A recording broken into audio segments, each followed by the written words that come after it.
hinahawakan ko. Dito tayo, ga. Mama.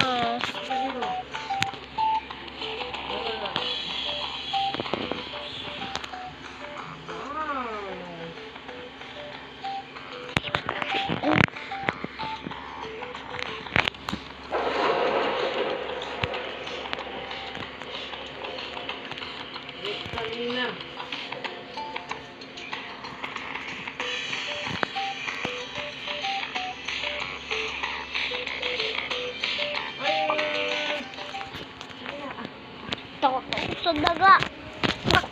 Papatayin ko yung daga pag pumunta siya dito.